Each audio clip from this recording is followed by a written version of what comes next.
Good evening. Thank you very much for joining us. We have an exciting one tonight. Um, so I hope you'll enjoy it. This is one of the things we do when we're not all together. So we are the Boys from the Baltic Star. We do not have a Luke tonight, but I am Ben, and with me is Ewan. So good evening, Ewan. Hello, Ben. Good evening. How are you? I'm well, thank you. Yes, very well. Good. And are you looking forward to this one? I am indeed. I'm looking forward to an eventful and a very long uh, session tonight. No Long and doubt. relaxing, absolutely right. Yeah. So this is a 2024 fighting fantasy game book, published Hot off the this year press. for the very first time. It is by Ian Livingstone. It has the relaxing title of The Dungeon on Blood Island, which, given how poorly we do in things called Starship Traveller and things that truthfully have quite encouraging names. Hmm. I Yeah. feel the dungeon on Blood Island, it bodes well. It sounds like it must be a bit of a leisure break. Yeah. Definitely. Uh, There's an island involved. there is an island, yeah, probably a beach, and there's a picture of a very friendly looking sort of squirrel or something very much like it on the cover. Um, Um. Yeah. I'm not sure what the squirrels look like over your side of town, Ben. If I'm honest, um, it's somewhat concerning. I still thought it was amazing when I first went to Toronto and discovered that all the squirrels in the park in the middle of Toronto are black. And I couldn't get Ah. over the fact that they were black squirrels. And all of the locals, when I was saying, "Look, this is amazing," they were like, "It's a squirrel." It's like, yes, but it's black. Yes, it's a squirrel. Yeah, definitely one of those things that I suppose, you take for granted somewhat. Yeah, All in yeah, all, yeah. I don't think I'd ever seen, pitch black squirrels before. hmm, All of ours are either, most of them are sort of this grey colour, not particularly dark grey. But we do occasionally see a sort of red furred one, but black ones, no, no. And they were all black squirrels. It was amazing. Um, very exciting for me. hmm, Okay, so this is a fighting fantasy game book, and it follows fighting fantasy rules. And the fighting fantasy rules are very familiar to us. So we need to yes, start by rolling some dice. that's what we like. We Yes. quite often go hours on end without rolling dice in other games, so it's quite nice to just jump straight into it from Mm. time to time. Yeah, it's just the way it is. So this one, I'm afraid, demands that you roll some dice just to begin with, just to create the character. After that, it will just be a lovely opportunity, I'm sure, to wander around and explore the delights of the touristy parts of Blood Island. Yeah, But sip some mimosas. yeah, a lot of brunch happening, I'm sure. But just to get us going, we do need some stats. So our skill will be a 1d6 plus 6. Okay, that's a 3. Mm. Could be worse. Mine's a three as well. Very good. I've seen worse. We certainly have. Yeah, we really That have. that is for sure. Yeah. I have to say, I'm assuming this is true. I'm just going to flick to the right page just in case this one suddenly says it's different. Mm. I Yeah, don't yeah, imagine it will be, but but it's worth checking. yes, they look very familiar to me. Okay, so for stamina, it's 2d6 plus 12. Mm. Okay. That has not gone well. Oh, That's also a 3. mine is a decidedly average 7 plus 12. Aha, yes. And I could use some luck here, I think, in Yeah. the literal and figurative sense. Mm. So this is 1d6 plus 6. And that is bit better. That's a 6. Well, mine is not. Mine is a 1. Okay. So I am worryingly low on stamina, but plenty of luck.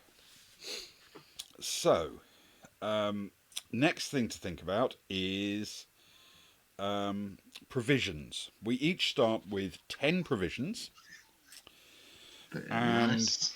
and each of them restore 4 stamina. I feel I'm going to be spending a lot of time chewing on provisions.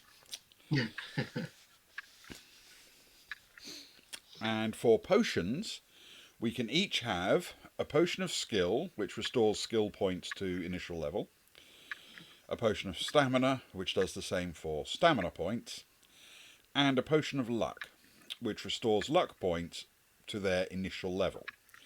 This does not include the thing that in some games, if you take a luck potion, it boosts it beyond your original level. Controversial. Which leaves me with a bit of dilemma.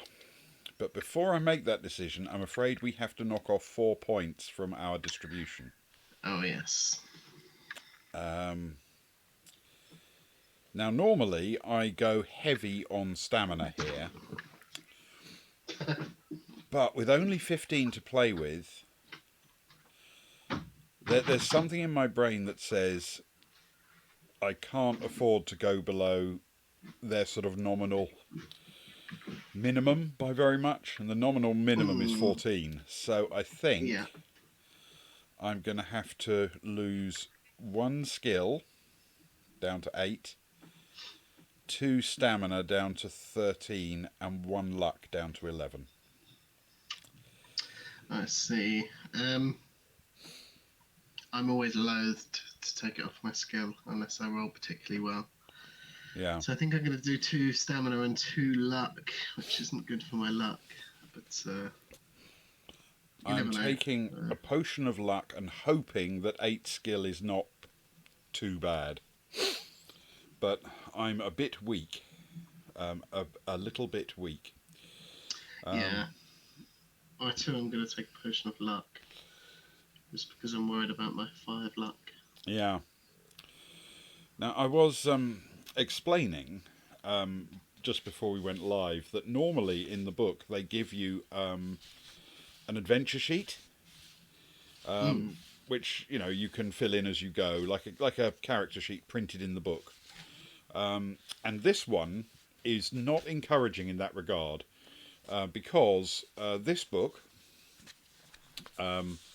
very beautifully presented though it is, has at the back, these adventure sheets, it has 6 of them. 6 entire adventure sheets. So I'm fairly confident this means, in playtesting, they discovered that people died a lot. Yeah, I mean, I think traditionally you fill them in with pencil and rub them out and keep going until they've seen the end of their life. So it's somewhat worrying that you need 6. Exactly that. So, without further ado, I think we're ready to go.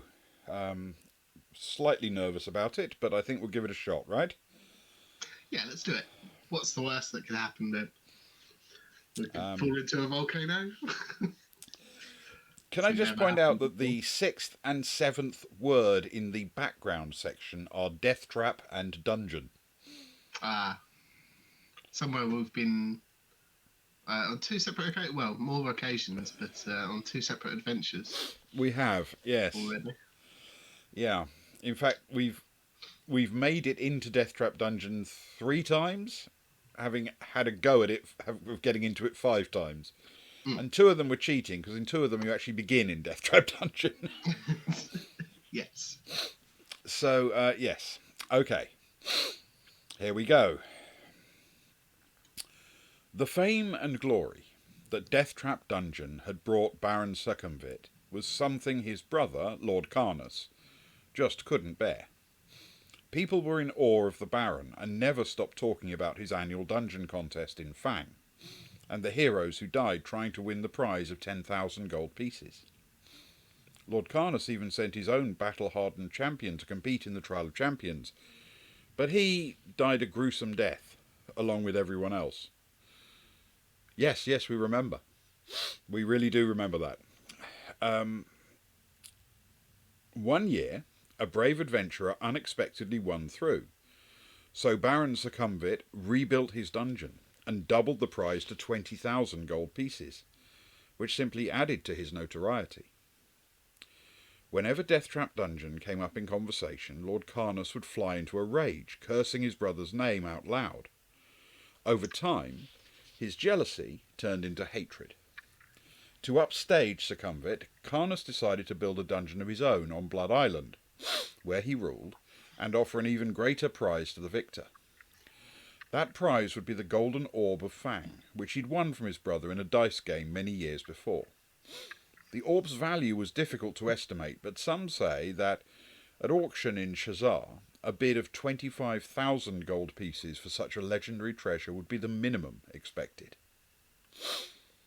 Carnus revelled in the idea of offering a reward that was once his brother's prized possession. His plan was to hide the orb deep inside the dungeon and protect it with deadly traps and ferocious monsters. He was certain the orb would never be found. His message to contestants would be simple. Find the orb, escape from the dungeon, and the prize would be theirs to keep. Deadly traps and ferocious monsters.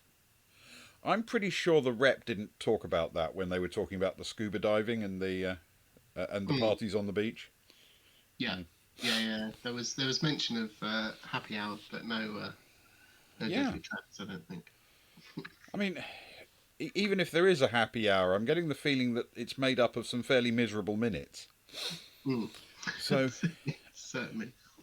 Carnus built his dungeon by linking the underground caverns on Blood Island with a labyrinth of tunnels. Work began in secret, using an army of slaves. It took less than a year to build, but at a cost of nearly 600 shackled souls. It was finished in time for the grand opening on the 31st day of fire, just weeks before Baron Succumvit's Trial of Champions took place in his reconstructed Deathtrap dungeon. Knowing his brother would be incensed by the news, Carnus sent a personal messenger to him, inviting him to enter a champion of his own to try to win back his precious orb, or to just come as his guest to watch the greatest winner-takes-all tournament in Alancia.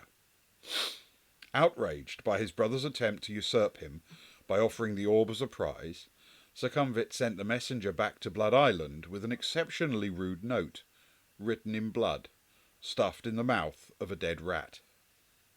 Amused and encouraged, Carnus sent word to all the towns in Alancia to announce that his dungeon on Blood Island would be open to all comers to win the Golden Orb. He chartered a fleet of boats to ferry contestants and spectators to the island from the mainland. He built taverns and rooms for spectators close to the Arena of Death, where the contest would begin. Arena of Death. Okay. That wasn't mentioned either. I'm pretty sure it was transfers from the airport, not Arena of Death. Yeah. I'd like to speak to somebody's manager at this point. Yes. News of the contest spread quickly. It soon became the talking point in every tavern and market square in Alancia. Adventurers, warriors, and villains from far and wide bragged that they would go to Blood Island to win the Golden Orb. You hear about the tournament on Blood Island from a merchant in Scar, where you have come to sell a bronze sword that you found on an expedition to Kalong Marshes. With 5 gold pieces from its sale in your pocket, you are thinking about travelling to Fang to sign up for the Trial of Champions, but are intrigued by the new dungeon challenge on Blood Island. You walk down to the port, where you see a crowd of people gathered in front of a small ship moored at the dock. The ship's captain is addressing the crowd, which is becoming increasingly noisy. This afternoon we sail to Blood Island, where only the bravest warriors will compete for the orb. All you have to do to enter the contest to win Lord Carnus's Golden Orb is step aboard my ship and sign up. And those of you who just wish to watch the contest, step on board and sail with us. Winning a prize worth 25,000 gold pieces seems unimaginable. And it's a challenge you cannot resist. Want to bet? I'm made of stern stuff. Without further thought, you raise your arm and push your way through the crowd to walk up the gangplank to sign up for the contest. You're followed on board by a ruddy-faced dwarf who also signs up to take the challenge. The captain shakes your hand firmly before welcoming more than 50 passengers aboard who want to witness the spectacle for themselves. When the ship sets sail, all the passengers talk about is the dungeon and its monsters, and whether any of the contestants would survive. The dwarf introduces himself to you as Thump, and gives you a soft punch on the arm to emphasise his name. He's a stout man with a long beard and a studded iron helmet pulled down over his big bushy eyebrows. He's wearing a leather tunic and is holding a large war hammer with a handle that is almost as long as he is. He tells you he comes from Stonebridge, a village that was almost destroyed by marauding iron giants. He says that if he wins the Golden Orb, he would pay for Stonebridge to be rebuilt. He spends the voyage telling you tales of his many adventures, most of which seem wildly exaggerated. When you question him about his claim that he once killed a dragon with his bare hands, he leans back and roars, "Well, maybe not entirely barehanded, but why spoil a good story with the truth?" Thump is a jovial, larger-than-life character, and you can't help but like him. But it does feel slightly strange knowing that you will soon be competing with him for the Golden Orb. Calm seas, a following wind, and sunny skies make for a pleasant voyage.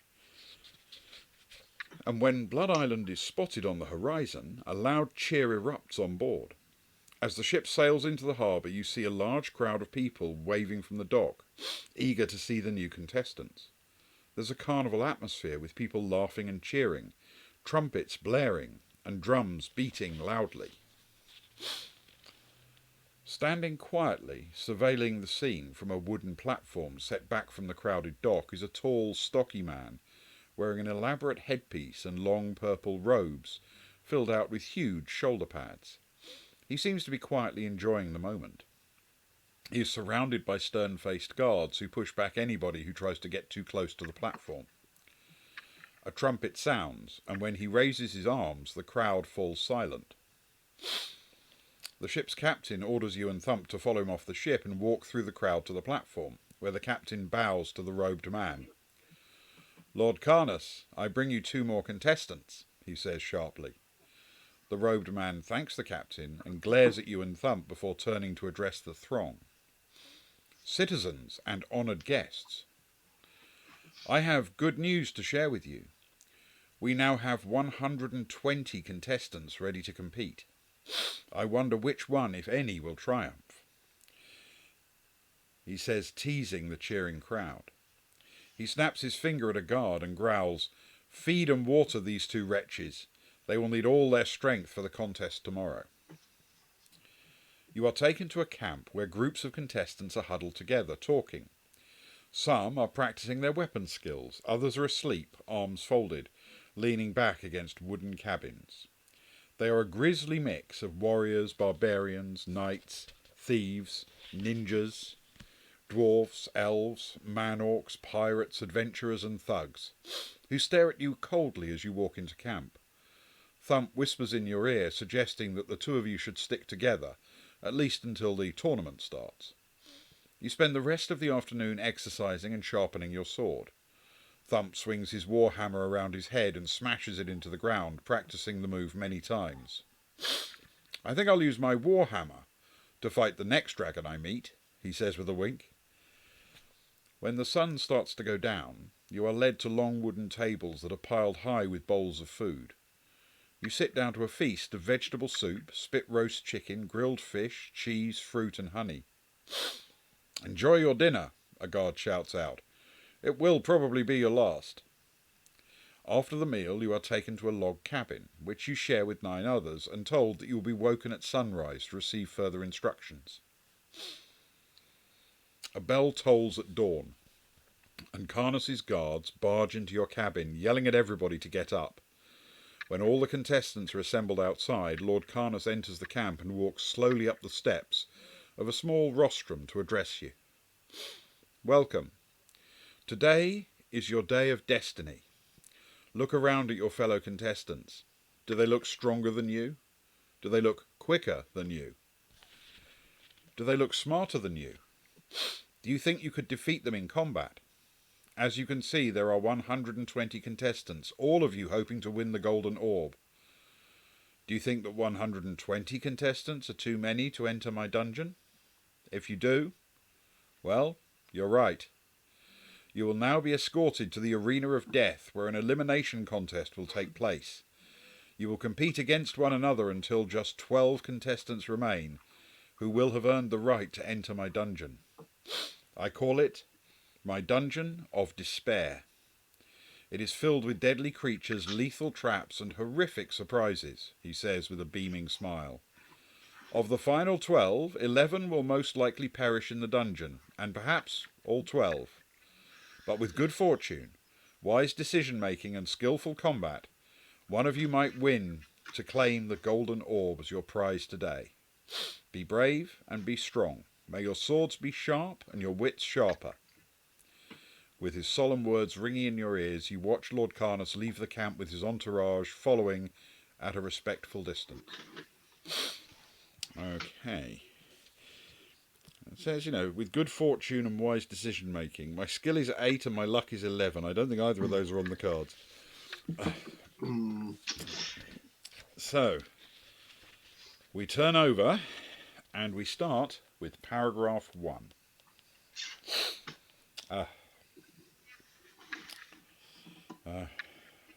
This is worrying now.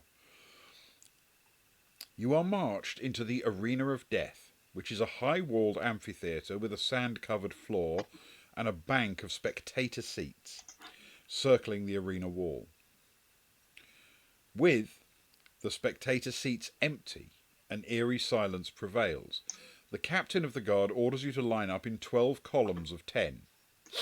You will do everything I tell you to do. Stand to attention and do not move until Lord Carnus is seated, he shouts, barking out his orders. Without another word, he turns and leaves the arena. The hours pass, but Lord Carnus fails to appear. By mid-afternoon, the sun is unbearably hot, and you see that you are not the only one who is suffering in the heat. All the contestants are perspiring heavily, and some are swaying on their feet. You glance to your left and see Thump, who is grimacing but looking determined not to fail. You have a splitting headache, your mouth is bone dry, and you are desperate to quench your thirst. Lose 1 stamina point. Thanks. Wow. Gosh. Okay, my stamina is now 12. Yeah, you're right, Sparrow. I think it will be death then. Okay. Right, let me just scroll this down a smidgen. Like that, because I think that will... my apologies. No, don't apologise. That's gone too low. There we go. Let's get rid of that standard That looks points. about right. Okie dokie.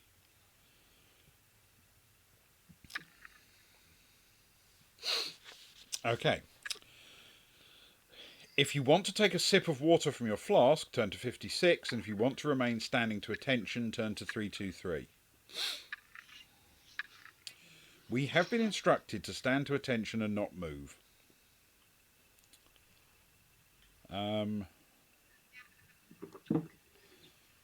But we can take a sip of water. I have a feeling that this is one of those things where if you take a sip of water, you get shot to death with a flight of arrows. Yeah, it feels like the kind of situation where we're probably not going to win either way, but Yeah.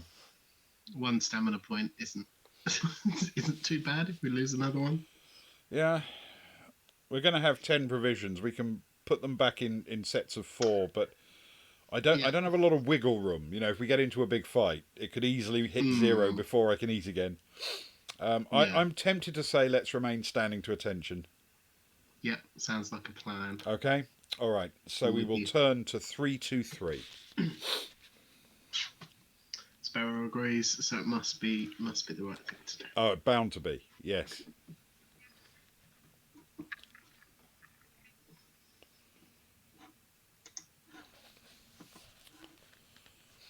Time passes slowly in the blistering heat, which is draining your energy. Lose 1 stamina point. God. This is how we Yes. die, isn't it? Just standing here losing 1 stamina point at a time.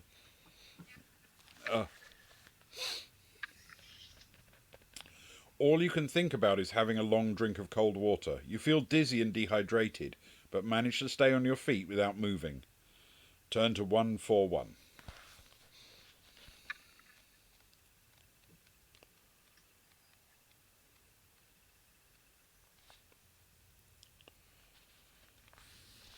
Okay.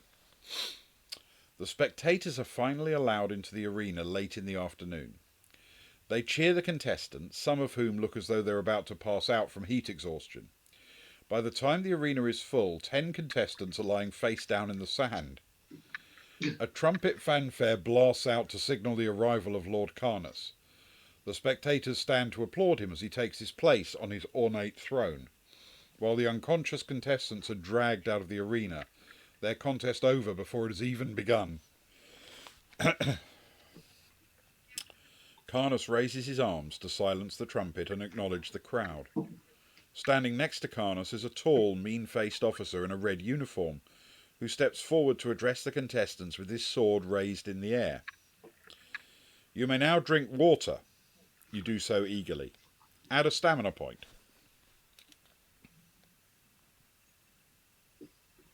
Ah, that's good news. That really is. Okay. Things are looking up. Must be happy hour. I'm back up to a mighty 12. Yeah. As you have been informed by Lord Carnus, only 12 of you will enter the Dungeon of Despair. 10 contestants have been eliminated already, and another 98 are about to be eliminated in a qualifying tournament. The first round is called Bullseye, and you will need a partner for this contest. Choose one now. With no information to go on, you look at the people closest to you. We can team up with Thump, a high elf, or a pirate.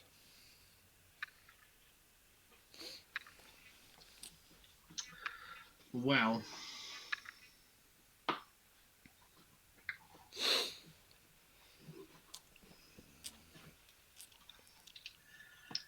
that really isn't a lot to go on, to be fair.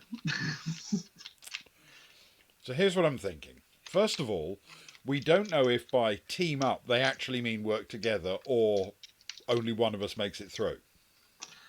Yeah, that's true. Very true. But the other thing is the contest is called Bullseye.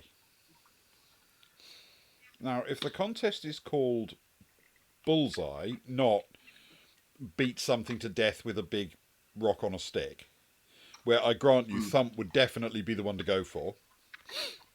Yeah. Am I mad for saying dwarf sounds the worst of the choices when the alternatives are high elf or pirate, if it turns out to be a game of accuracy? No, I would agree. I think dwarf does seem the worst.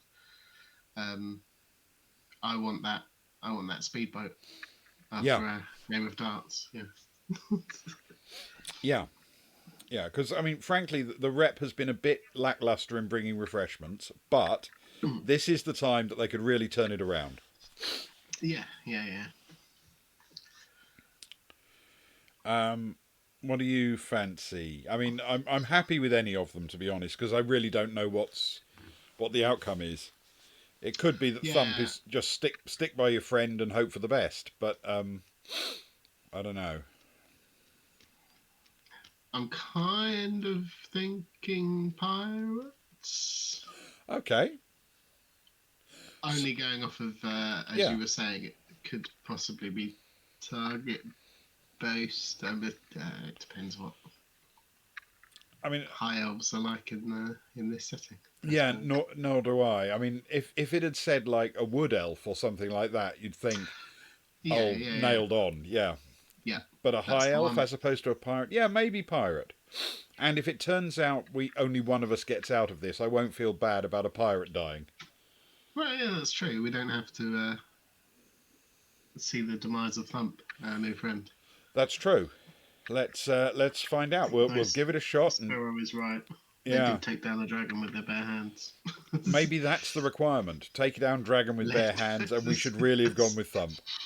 It's a high starting point, though. Where'd you go from that after? Yeah, yeah, I take your point.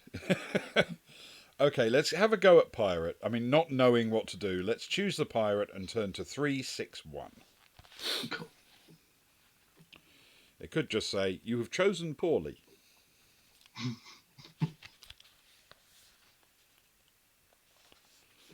Okay. When all the contestants have teamed up with their partners, the officer announces with gusto, Bullseye is an archery contest. I hope you have chosen wisely, because the targets for this contest are the contestants. The spectators gasp in shock. The pirate shakes his head and looks at you. Give me a cutlass any day, he says despondently in a heavy accent. I've never fired a bow and arrow in my life, and I'm not going to start now. I'm quitting. Good luck to you. I hope you make it through. He walks over to a guard who leads him unceremoniously out of the arena. That did not go well. There is a huge roar from the spectators when a trumpet blasts out a sharp note followed by the eerie whooshing sound of arrows flying across the arena, many of them hitting their targets.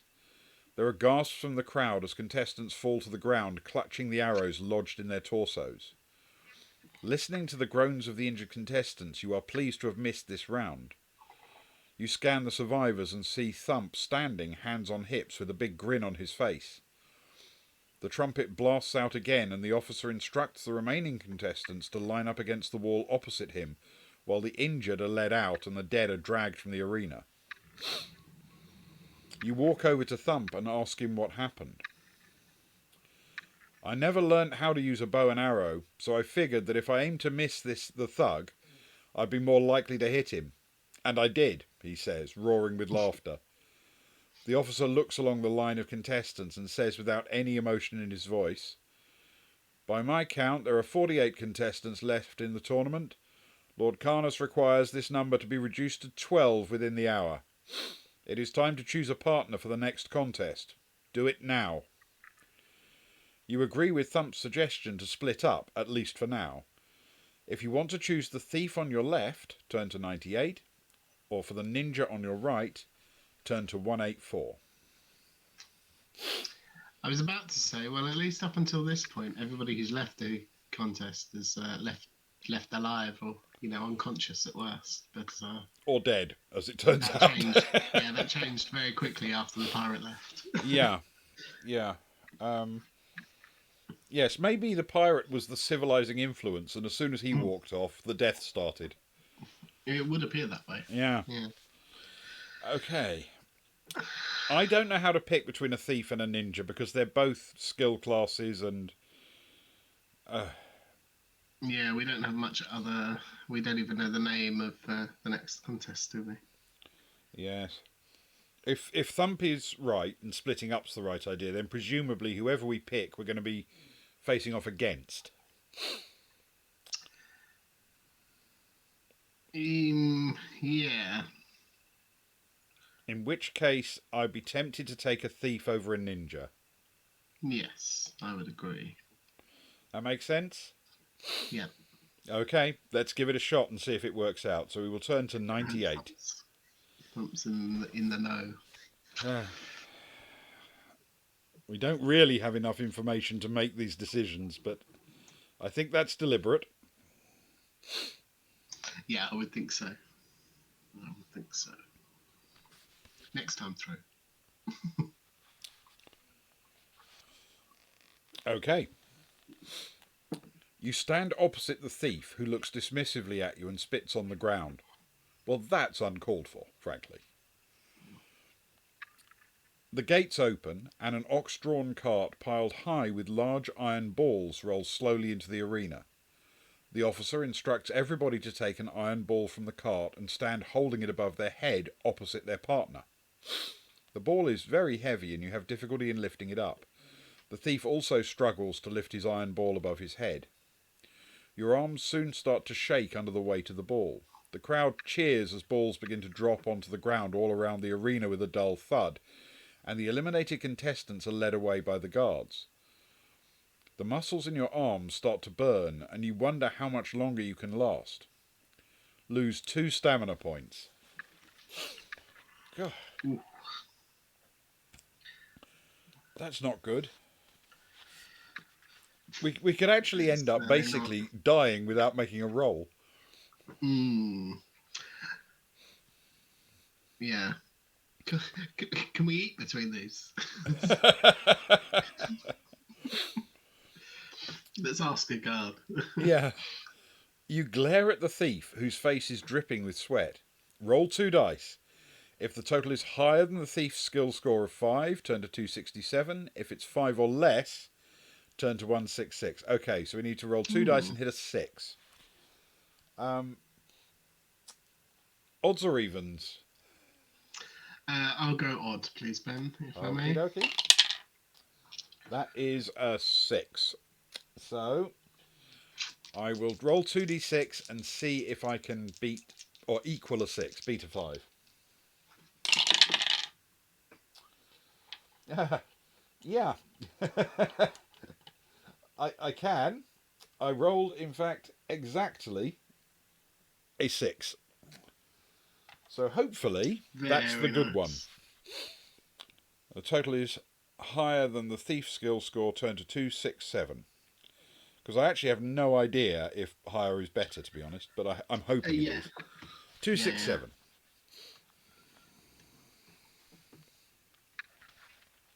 Hello, Luke. I'm glad that you join Sparrow's optimism in us continually surviving.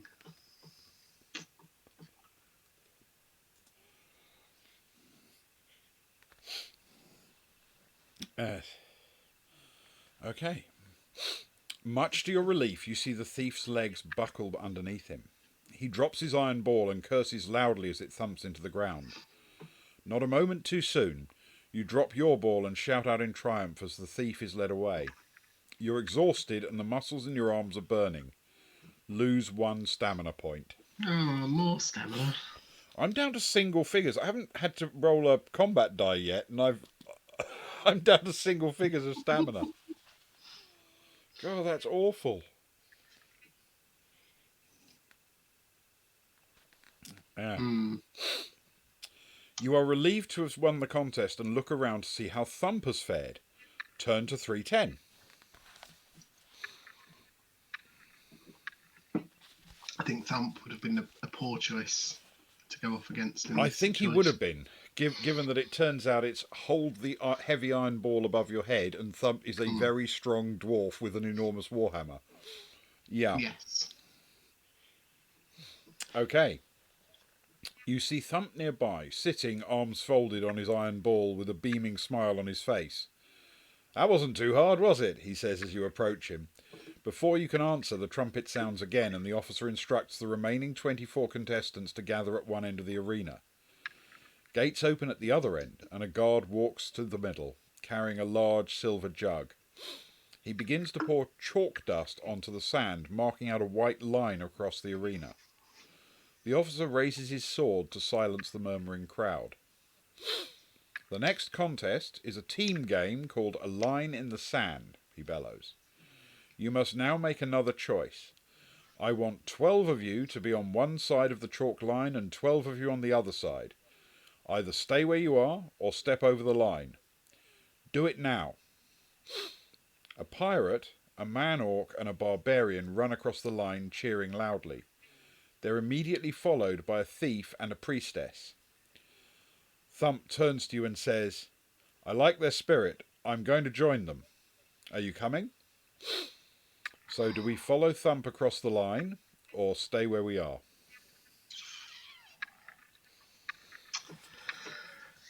It's a tough call. I think maybe we should go with Thump, but that's just my gut instincts. Yeah, I'm tempted. This now feels like the people on one side of the line get to live We'll and go. the others don't. Yeah. So I think we want to go with Thump because having him as an ally in the eventual dungeon itself may be handy. And I know Yeah. finally it will come down to us, but there's a part of me at the back of my brain that says maybe we can work our way through together because he wants to sell the orb and use the proceeds to rebuild his village. Well, I'm on board with selling it and splitting it with him.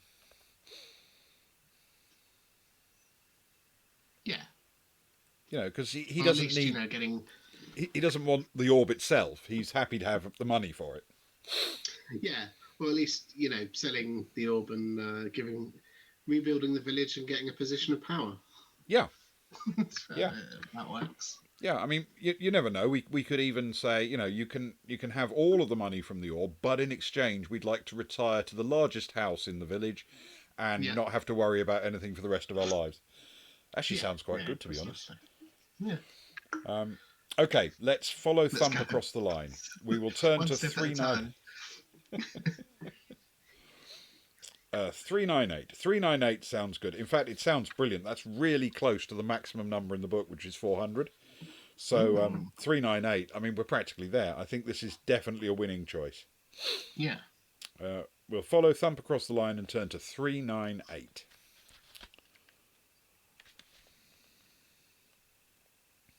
Okay.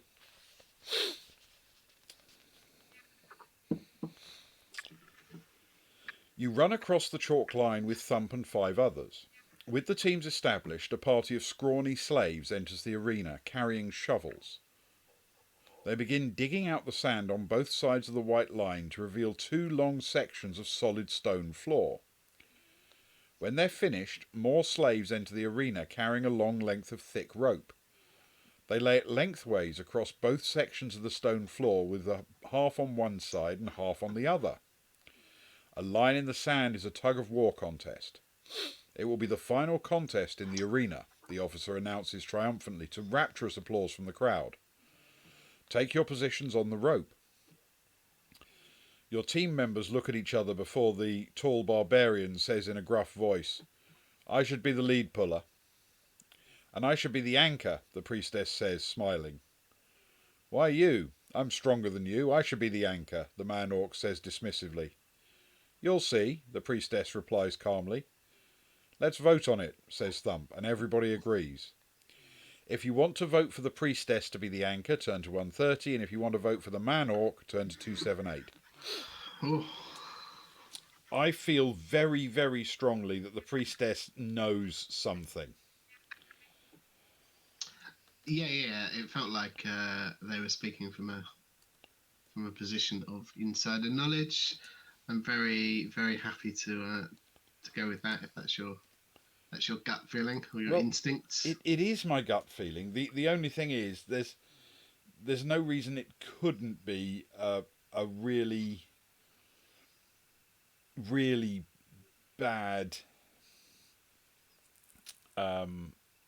bad choice because we've been given a clue, if you know what I mean. Yeah. I do. It could be a setup because obviously logically you'd see the enormous man-orc and think, yeah, get him to wrap the end of the rope around him. He's got to be the one to go. But I don't know. The priestess has made it this far, and yeah. Remember the last contest involved holding a really big metal ball over her head. So she may be a priestess, but she's obviously not, some weakling, is she? Yeah, I have faith. I have faith in the priestess. You have faith in the. Let's go with the priestess. I think Sparrow is definitely on board. Always right. and Sparrow knows things. Yeah. Okay. We will go for the priestess to be the anchor. That's 130. That's disturbingly far away from the final chapter of the book, but nonetheless, that's where we're going. You got to be at some point if you want to get through it. Yeah. Welcome, IMT, by the way. Tonight we are playing the very new The Dungeon on Blood Island, fighting fantasy book published this year. Is that right, Ben? Yes, it is effectively brand new. This is like one of the classic fighting fantasy books, and it's by Ian Livingstone, but it is this year first published. I'm very, very excited to see that they're starting to produce these again. It awakens a childlike glee in me. Thump counts the raised hands and says, "That's 7 in favour of the priestess and 5 in favour of the man-orc. The priestess will be our anchor." You see, Thump has special skills. He can count as well. I know. I'm impressed at this. Definitely a friend worth having. Yeah. Everybody takes up their position on the rope with the barbarian at the front and with you and Thump in second and third and the priestess at the back. You watch the opposing team take their positions on the rope with a berserker at the front and a giant of a warrior at the back as their anchor. Gripping the rope tightly, everybody leans back to take up the strain. The officer raises his sword and shouts, "When I say heave, pull on the rope as hard as you can. The first team to drag the other team forward by a metre will be judged the winner. Get ready. 1, 2, 3. Heave!"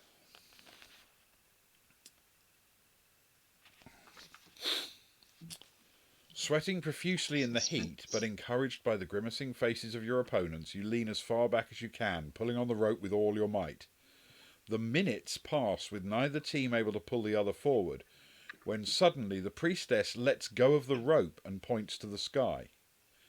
A green flash sparks from her ring finger, and the rope suddenly feels easier to pull, as though an invisible hand is helping you pull it. You start to inch your way backwards, and all the wailing and grunting coming from your opponents cannot stop them from being pulled forward. The officer raises his sword when you've dragged them forward by a metre.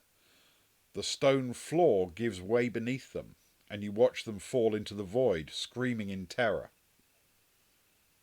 Turn to 213. Now you see, I think that was unnecessary. They'd lost, and therefore they could leave, right? Mm. It makes you wonder what the purpose of the chalk line was as well. Yeah, it really does.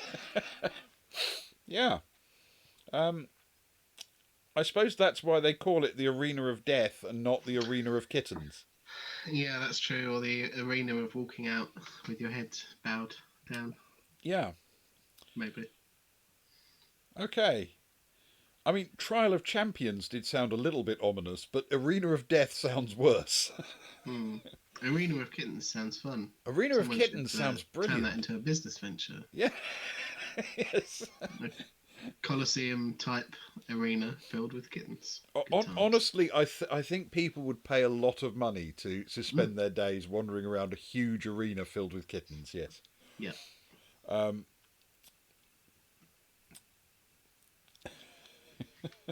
Arena of Humility doesn't have the same ring. No, that is very true. It's true, Sparrow. It's very true. Okay, we turn to 213 as we listen to their fading screams of terror.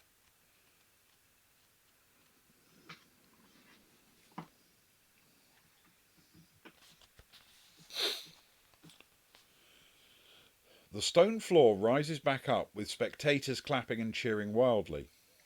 "I told you I had to be the anchor," the priestess says, looking very pleased with herself. "A little magic can make a big difference." The officer raises his sword to silence the crowd, telling your team to stand in a line. He turns back to the crowd and says, "I'm sure you will all agree that this has been a glorious contest so far. To end this part of it, Lord Carnus will say a few words." Carnus rises slowly to his feet and, with a look of satisfaction on his face, says, "Indeed, this has been a glorious day, and I, for one, do not want it to end. So there will be an additional contest called Life or Death. It will be one-on-one combat that will better reflect the nature of the name of my arena. The 12 will become 6. Only these 6 survivors will enter my dungeon." The spectators go wild on hearing his announcement. Well, yeah, it's an encore. Kana slowly surveys the 12 remaining competitors. Contestants, draw your weapons and prepare to fight to the death. The dwarf warrior will fight the rogue. The assassin will fight the berserker. The monk will fight the barbarian. The priestess will fight the thief. The warrior knight will fight the mercenary. And the man-orc will fight the adventurer. I think we're the adventurer. Okay. He growls in a cold voice, pointing his finger at you. Let battle commence. He sits down to watch the spectacle begin, signalling to the officer to instruct the contestants to stand opposite their opponents. You walk over to the tall man-orc, who looks like he is a mean and ferocious fighter. Holding his heavy broadsword in 2 hands above his head, he charges at you the moment the trumpet sounds. You raise your sword and stand ready to fight him. Okay. This is our first actual battle. So, the man-orc has skill 8, stamina 7. That means he is almost my stats. I have skill 8, stamina 9. It'll be fine. Don't worry about it. Yeah, it'll be great. So, this is the first battle, and he's matched me for skill and almost for stamina. Okay, away we go. So, we get to go first. Let's find out what my roll is. I've got a total of 12. Not bad, not bad. Mine is a 6 plus 9 for a 15. Okay. And he's going to roll 8 plus.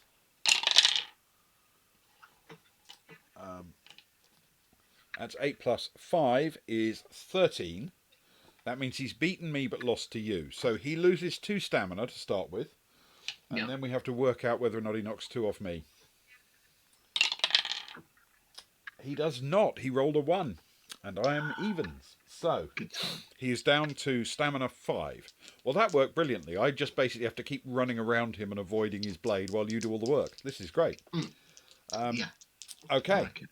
Like seconds away, as they say. Round 2.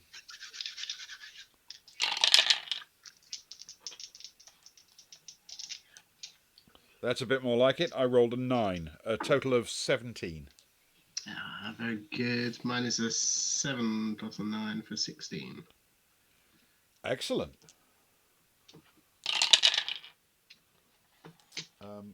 Okay. He's also rolled a 9. Oh.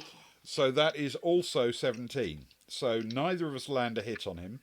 And now we want him to go for me, because if he goes for you, he'll cost you 2 stamina. Yes, indeed. And we lucked out again. That's a 4. Oh. So no damage done this time. I feel good about that, frankly. Yeah, it's going well. It is going well. We're completely monstering this one. Yeah. Completely monstering it. I'm optimistic. Everything's going brilliantly. Superb. Right, my attack. Ooh, that's a 12. Plus 8 is 20.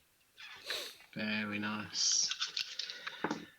Mine is a 9. Plus 9 is 18. Oh, fantastic. Right, this would be a good moment for him to do poorly.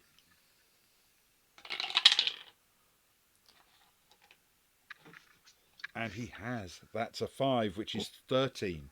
That reduces him to 1 stamina. Just 1. Okay. That's what we like. Okay, let's go. That's a 5 for me. A total of 13. And mine is a 7. That's a 16, please. Okay. And that's a 6 for him, which is a 14. So we need him to go for me and he's dead, or you and... well, he's dead either way, so we need him to go for you. Yeah. And unfortunately, he went for me. So he is dead, but he's knocked off 2 of my very scarce stamina. How are you looking? 7. Okay. To be fair, though, that means I ended the combat as fit as he started it. Yeah. Okay. So, if you win, turn to 69. Excellent stuff. We did indeed win. I mean, not necessarily well, but we won. Mm.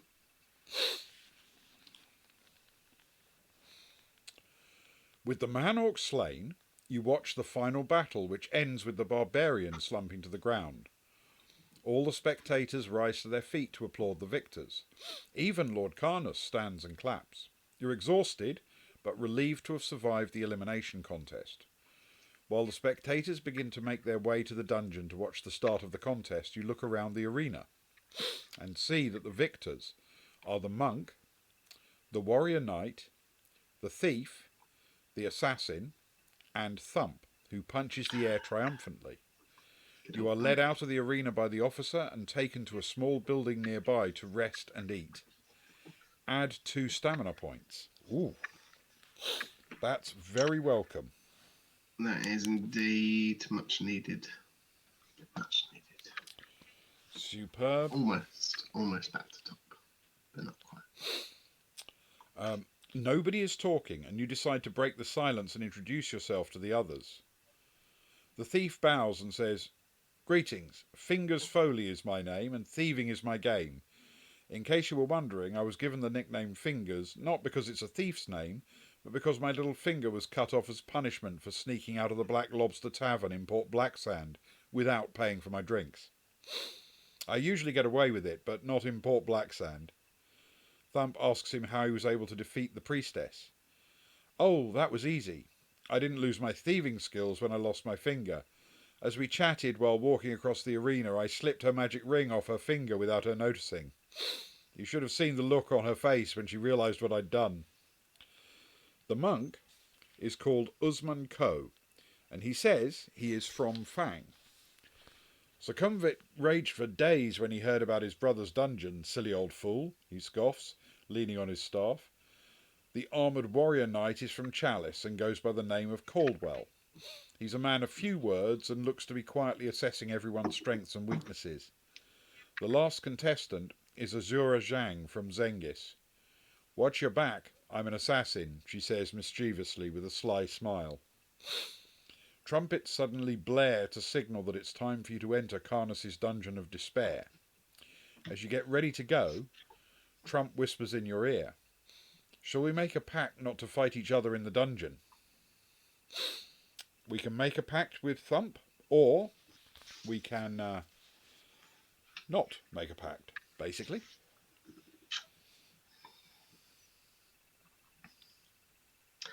I mean, quite keen on winning, gonna be honest. But also, it sounds like there's going to be enough things that are trying to kill us in the dungeon that we don't need there to be one more. Yeah, and the pact only says we don't fight each other. It doesn't necessarily guarantee that we'll split the treasure at the end or we'll be lifelong buddies or anything. It just means we don't stick a sword in each other's ribs. And I'm entirely comfortable with making that deal, I think.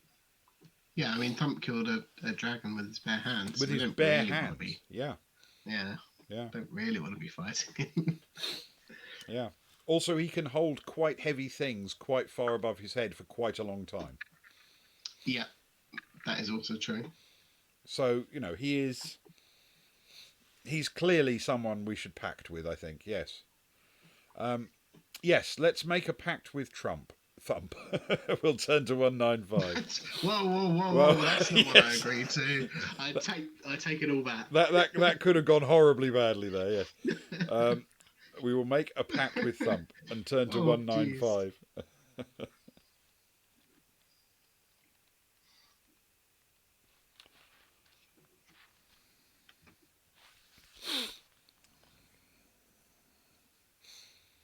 Thump slaps you on the back and shakes your hand firmly. "By the beard of Big Leg, our bond is built," he says solemnly, with his eyes fixed on yours. "Now let's find that orb. Once outside, the officer leads you along a dusty track that is lined with hundreds of cheering spectators. Walking along, you notice a white-haired old man in the crowd. He is waving at you, trying to get your attention, and when he catches your eye, he beckons you over to speak to him. If you want to stop to speak to the old man, turn to 284, and if you want to keep walking, turn to 12.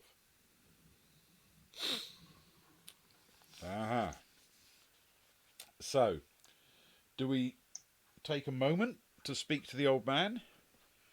I'm tempted to say we should, just to find out what he says. I mean, you never know. Could be the last conversation we ever have before we get the orb. Before we triumphantly pick up the orb, yes. Yeah. Yeah, it could be, you're right. Yeah, okay. Let's do that. Actually, I do have a question.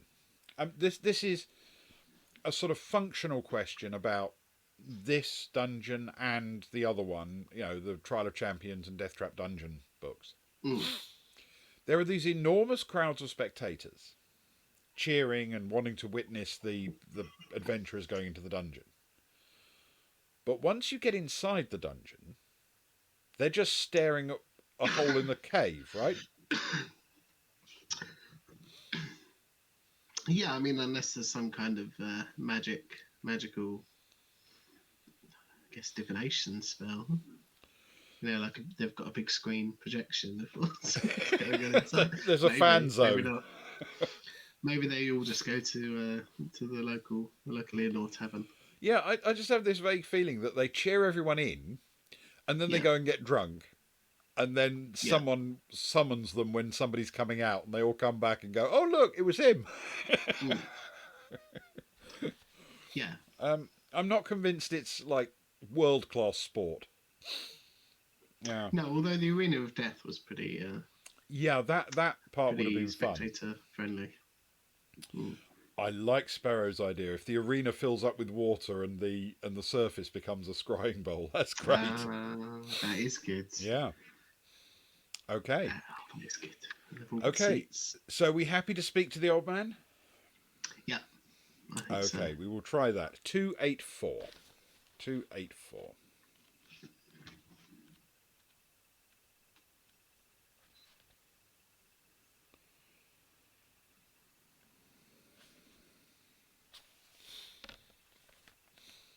He looks at you intently with piercing eyes and says, "If you want to stay alive, don't choose 5. Before you've time to ask him to explain, he disappears into the crowd.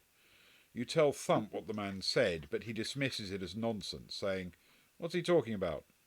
Number 5? Number 5 what? Forget it." Thump turns and walks on, waving at everybody and soaking up the adulation from his growing number of fans. You hear a shrill whistle and see a tall man in a hooded cloak looking at you.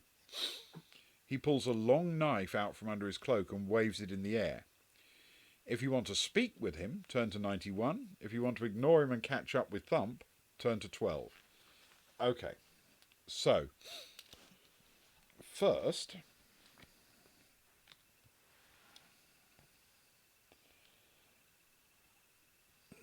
let me make a little note of stay alive. Don't choose 5. Don't choose 5. Okay. That's a good thing to write down. Yes, a quick update. This is the Dungeon on Blood Island. This is a brand new fighting fantasy game book, published this year for the first time. And it is essentially a continuation of the Death Trap Dungeon Trial of Champions subset of them. Yeah. And this is supposedly the answer to Death Trap Dungeon and Trial of Champions, because those were, far too easy for the contestants. Somebody once survived it. So now we now have to go to Blood Island and meet our fate. Yes, we have yet to finish any of them. Survived any of them. Yep, we haven't personally survived any of them, but they keep teasing us by saying that, a brave adventurer did make it out Somebody alive, and else. it just wasn't Mm. us. But I think Luke's been playing them behind our back. I To be think it's honest. probably true. Yes, yes. So regular viewers may be aware that we sometimes have someone in chat called Slayer. Well, this was Slayer's birthday present to me. So that's how we got to be playing this today. Okay. So, would we like to speak to the chap with the waving the knife, or ignore him and catch up with Thump? This feels like one that we've just received some useful information, so we were going to get punished, but also could not be. And it's that constant fear of missing out in fighting fantasy that suckers me in. The thing that worries me is maybe he's got like money on who wins or something, and he's going to stab us in order to fix the event. I tend not to go towards or run towards people waving knives at me as a general rule.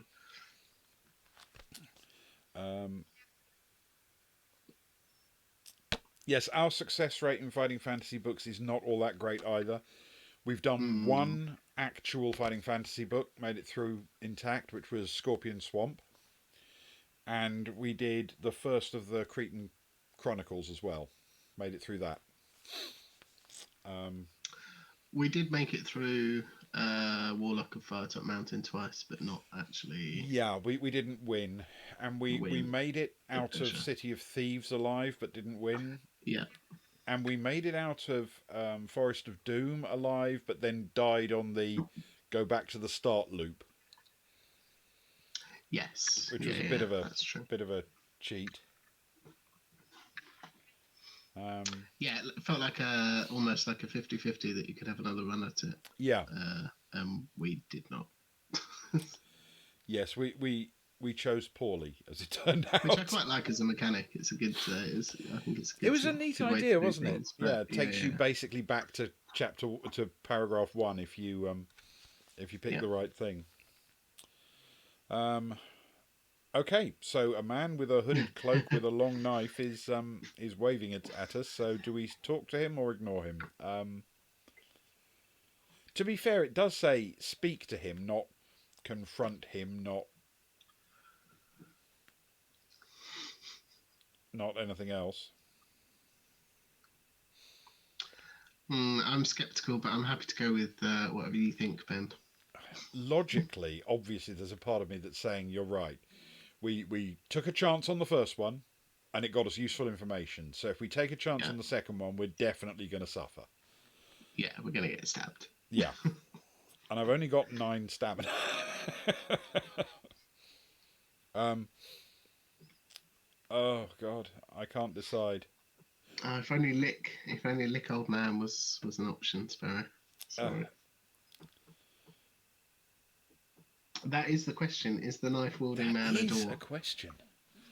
I mean, we've identified quite a lot of things that don't automatically sound like doors to, in fact, be doors. Yeah.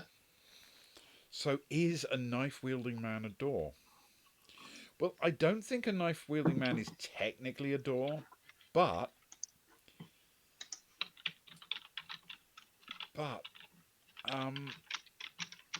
what he definitely is thematically like a door, in the sense that the reason we always open the doors is because we always want to find out what happens. Yeah. Yes. I agree. It's very much a metaphysical door. Yes.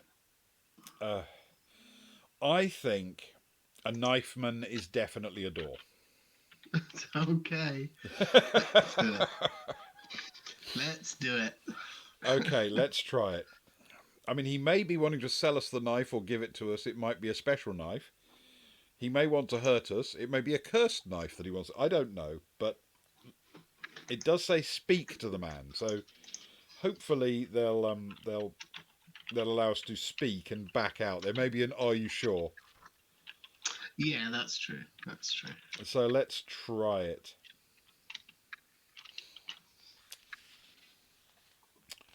You walk over to the man whose eyes are ice blue. He looks at you without smiling and says very seriously, "This is a Kragan knife. I forged it myself. You will need one if you hope to survive today. I'd be willing to sell this one for 2 gold pieces if you'd like to buy it." You look at the knife and see that it has an ornate handle and a long, wavy blade made of bronze. If you wish to buy the knife, turn to 371, and if you want to turn down the offer and catch up with Thump, turn to 12. Ooh. Wow. Oh, this is a tough decision. For one thing, we can buy the knife. I mean, I'm assuming it wouldn't offer us the chance if we couldn't.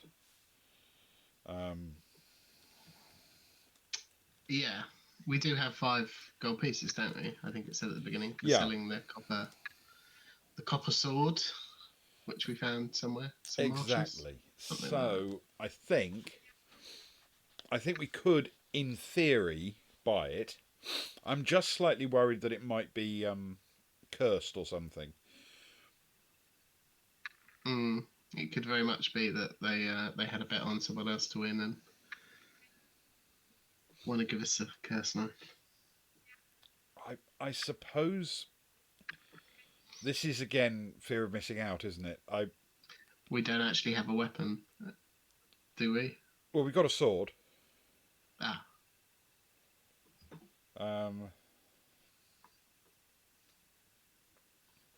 But it is very much that. Yeah.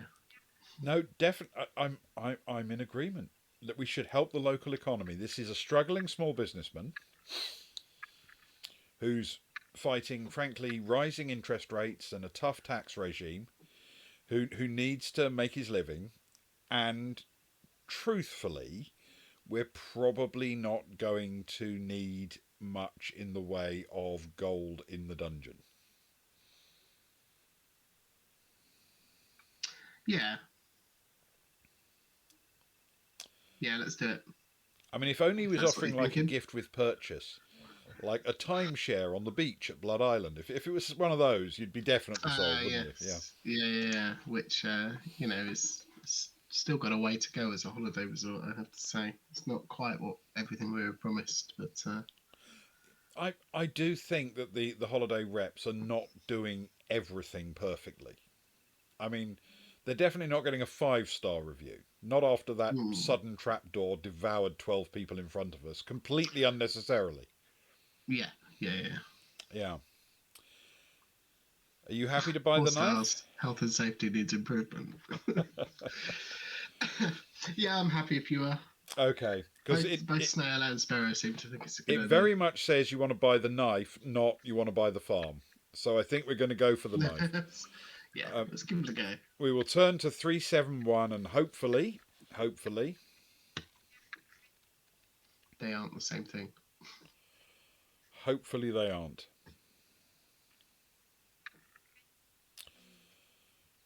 The man pockets your gold pieces and says, "You will not be disappointed." He turns and disappears into the crowd. You slide the knife into your belt and walk on to catch up with Thump. Turn to 12. Okay. So we now have a Kragan knife. Is that a K? Kragen. Cool. Okay. Yeah, sorry, K for Kragan, not K for knife. I'm familiar with names and how to spell them. Yes, CNIFE.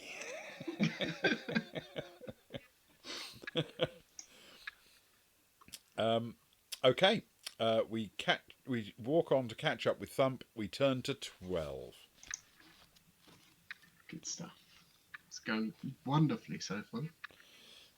It's I can't shake the feeling that this is lulling us into a true sense of security and everything's going to be fine. Yeah, definitely. Happy hour is just around the corner. Okay.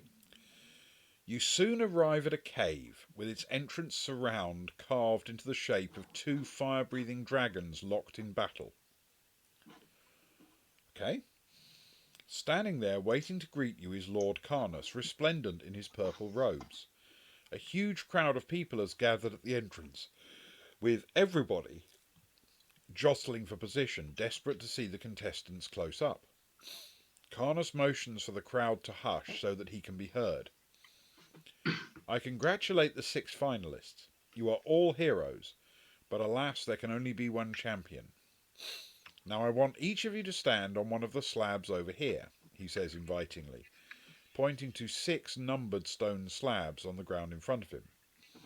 The assassin makes her mind up quickly and stands on number 1, followed by Caldwell, who steps confidently onto slab 3. Thump jumps onto slab 6 and motions to you to stand next to him on 5. If you would like to stand next to him on slab 5, turn to 40. If you'd like to stand on 2, turn to 316. And if you want to stand on slab 4, turn to 176. Okay. So, a couple of notes. First of all, this means there was always going to be that final combat round. It wasn't an encore because there are only 6 numbered slabs. The illusion of an encore. Yeah. This is like a magician's force, isn't it? Yeah. There was always going to be that because he always wanted to get us down. You've got to respect the showmanship. You have to. You've got to admire that Arcanus clearly knows what he's doing. I think, yeah, hats off to the man. I feel very strongly we should avoid slab number 5. I don't know. It's next to Thump, and Thump's never led us astray. Yeah, but he didn't hear the mysterious white-faced man tell us to stay alive, don't choose 5. Yeah, that's true. But he did hear us tell him, and he was like, no, don't be silly. It's fine. No, I agree with you, Ben. We should not choose 5. That is a very good point, actually. And technically, it's not fighting each other. It isn't. Is he trying to pull a fast one? I mean, or maybe is he is. Is he just jovial and doesn't believe in that sort of thing? I mean, maybe he does. Maybe he just doesn't believe in that. But okay, but that leaves us with another problem because we still have to pick between 2 and 4. That's true. That's true.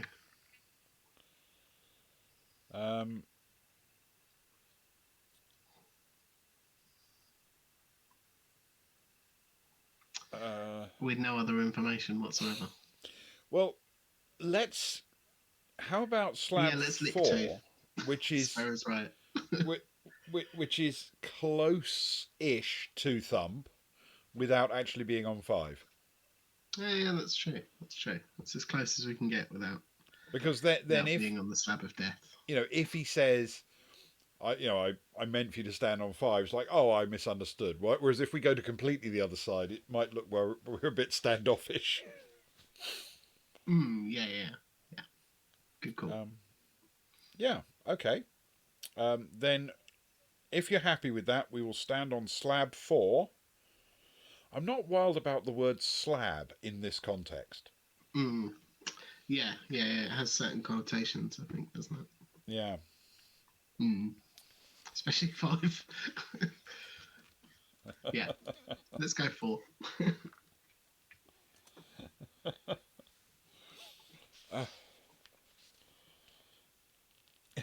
Yes, we're going to have a go at 4. We are definitely going to have a go at 4. This could be a terrible choice. 176. We will turn to 176. Oh, God.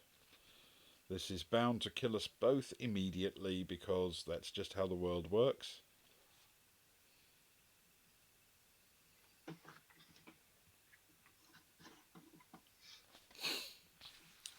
Okay, You stand on the slab and watch the monk stand on 2, and finally the thief, who steps cautiously onto 5.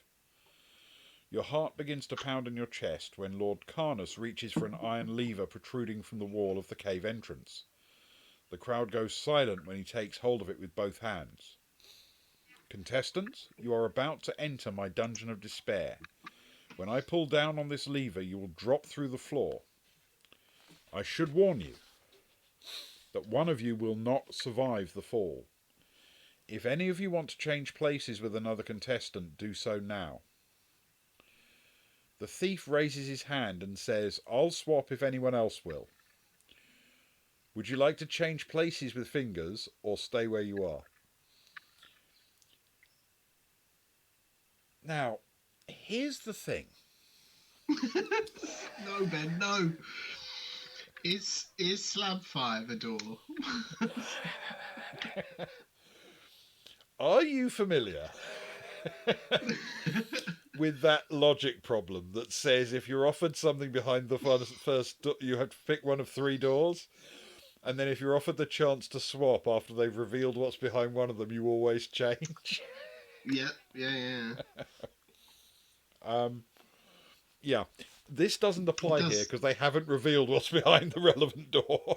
No, of course. It is also somewhat reminiscent of the trolley cart problem. Yes. Being that there's a lever and somebody will die. Yes. I still don't think we should swap. No, I very much agree. I think very, very clearly we do not want to swap with the thief, especially because he seems really keen suddenly. So yes, I do not intend to swap with Fingers. If you're happy with that, let's stay where we are and turn to 3-4-2. Assuming we trust the old man. I mean, we don't know who to trust, but say it now just in case. But we have to pick a lane, Yeah, it's the only information we've got. It is. Snares right, stay the course. And he gave us a clue that rhymed, and that's always a good sign. Yeah, that's true. If it rhymes, it must be true. Yeah. So I hear. Well, it feels like the kind of thing that if you were one of the people building the dungeon, you'd have ended up with a little mnemonic. Yeah. To keep yourself safe. So it feels like that's possible. Yep. Okay. So we will stay where we are and turn to 3-4-2. And this could be where we say goodnight.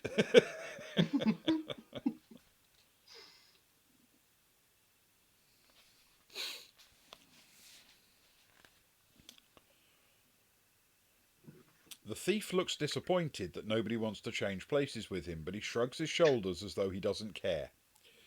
The crowd gasps when Carnus pulls down on the iron lever and the slabs fall away. You drop through a hole and find yourself sliding down a stone chute to land heavily at the bottom of a deep pit. Lose a stamina point. I'm getting chipped away here. Yes. This is definitely a slow and painful death. Drawn out, for sure. The pale light from amber crystals attached to the pit wall is just enough for you to see that the floor is covered in a writhing mass of snakes. Why does it always have to be snakes?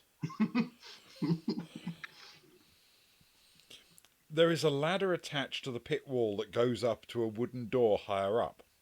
We can fight the snakes or try to climb the ladder to open the door. I feel this is pretty clear, isn't it, Ben? Aside from obviously the fact that there's a door here, there doesn't seem to be any other obvious way out of the pit. So even if we fight the snakes, we're still going to have to climb the ladder, right? Yeah. That is true. Yeah. Okay. So we're happy to climb the ladder to open the door? Yeah. I mean, presumably it will then say, you turn your back on the snakes, so 3 of them bite you and you're now dead. But, I mean... Actually, that's a good point. I know it's probably not technically in the spirit, but I'm going to eat a provision. Ah, good call. I'm going to see if I can hold off for one more so I can get the full use of the 4. I'm back up to 12 health, just in case. Nice. Yeah, I think ladder climbing will probably get us bitten, but we're going to have a go. We will climb the ladder to open the door, turn to 110. Okay. A door is a door. A door is a door. It's out of our hands, actually, as soon as it said door.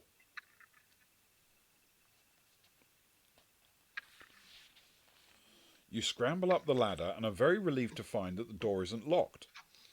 It opens into a dimly lit tunnel running left and right, which has rough stone walls hewn out of the rock long ago by Carnus's slaves.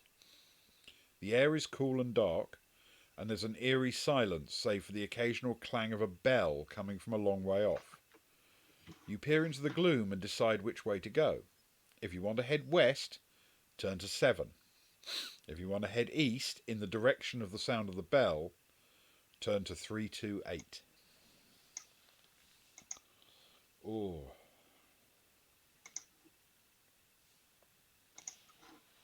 West or east?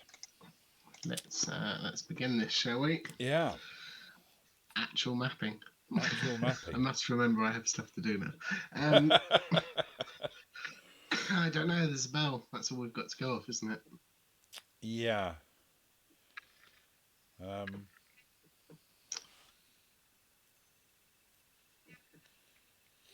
The question, I suppose, is does it toll for us? I was going to say for whom the bell tolls. Yes. Send not to know for whom the bell tolls.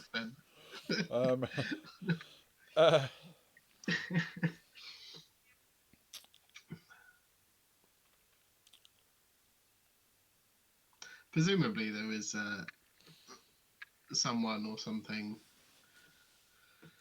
ringing said bell. I suppose what I'm wondering is this. We have no particular reason to pick west or east, do we? The only information we've got is bell. And stay out for 5. It's possible that it's being rung by another contestant, and there's only one contestant that we know of who has an ally in here. That's true. And therefore might be trying to summon help. Yeah. Or somebody could be in a very dire situation and just desperate for help. Yeah. But, presumably not that dire that it stops them from ringing a bell to try and get help. And it could be... I think you're right. I mean, it could be, theoretically at least, the second attempt to trick us into killing ourselves rather than actually fighting us. But I'm tempted to say, let's at least find out what the bell means. Well, I suppose it could be the bell of one of you has died, and that was the thief who was on 5. And we don't want to go that way. But yeah, I think more information here is a good idea. Okay. Definitely. So shall we head east? Yeah. All right, we'll try it. 328.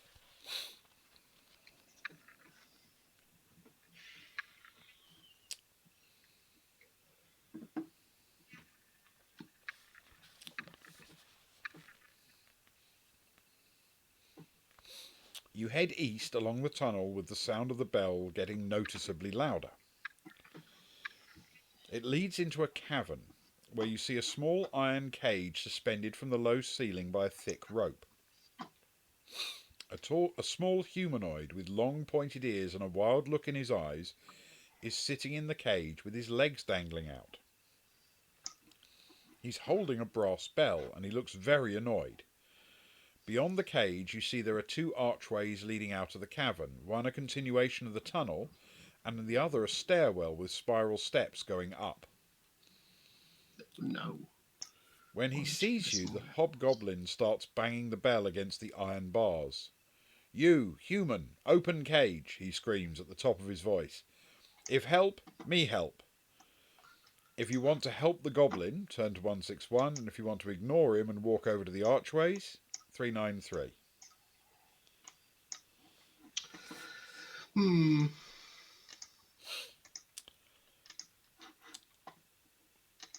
So, I mean, hobgoblin, not by yeah. nature necessarily the obvious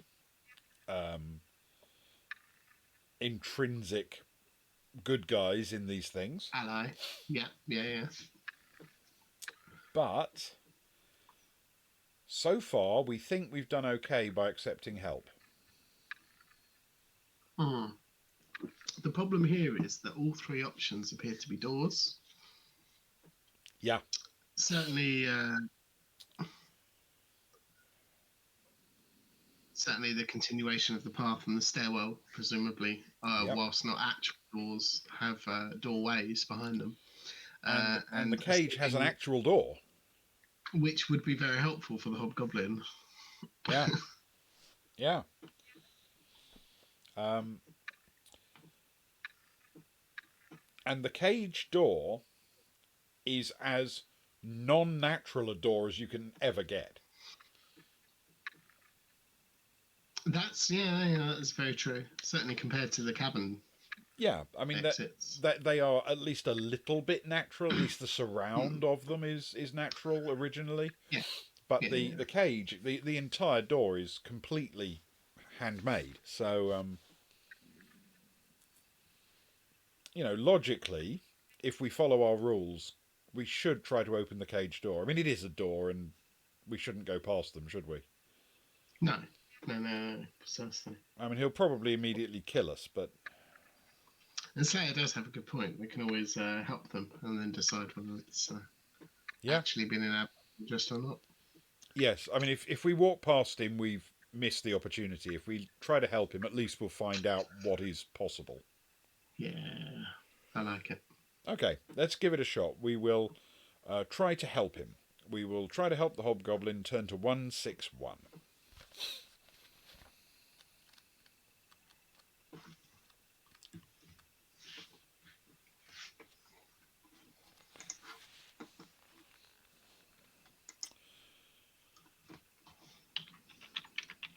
The hobgoblin points to his left and says, "Key, look, there."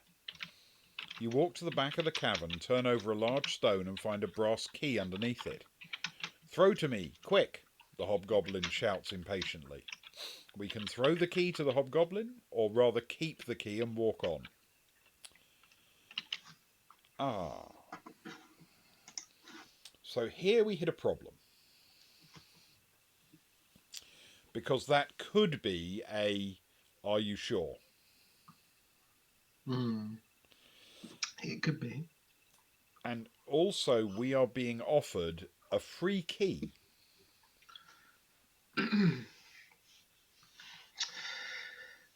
Yeah. Is it? I don't know. I suppose we don't have that information to go on. I was going to say, is it likely to open more than one thing? But who knows at this point?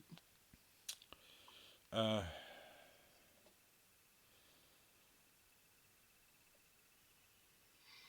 yeah. Okay.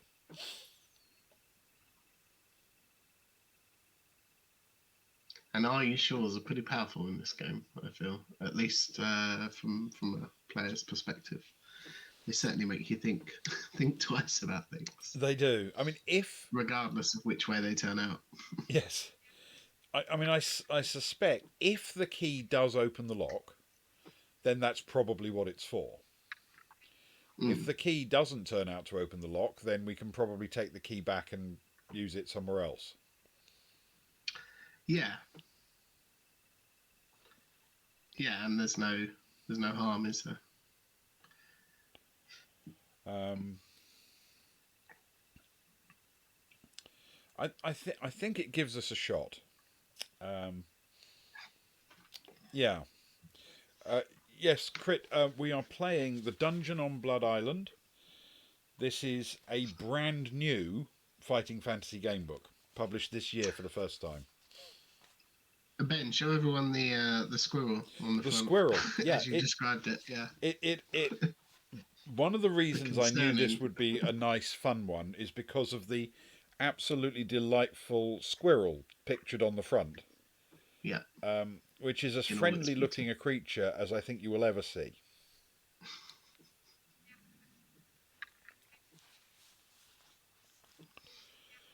Um, okay, so what do we think? Do we think? I'm tempted to say my original reasoning hasn't changed. We still should try and get him out and see if he'll help us. Yeah, yeah, I agree. Okay, then let's throw the key to the hobgoblin, and if it turns out that that's how we die, then we'll have another go another time. We will turn to 106. Throw the key up to the hobgoblin. Okay.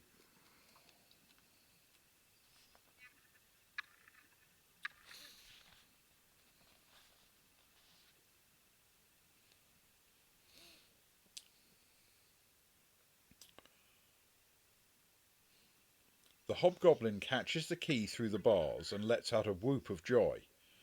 He unlocks the door and jumps down from the cage, still holding the bell. Carnus's guard saying me dungeon people is freeing me. Not true, not good. Thinking me never escape. Me free and telling you. Stairs climbing, he says, pointing over his shoulder to the staircase with his thumb. He starts walking towards the tunnel you came from, but suddenly stops and looks back at you. Me forgetting, little man with red hair, green pants. You meet, you ring this, he says, ringing the bell. Him, Juggler Jack. Him saying friend, but him not. Him thief. If him seeing, you ringing bell. Him hating bell. The hobgoblin places his hands over his ears and pretends to scream. Mine. 1 gold piece. You buy cheap cheap. So, do we want to buy the brass bell, which could theoretically be a useful weapon to deafen The red-haired, green pantsed thief. I had to really say that really slowly.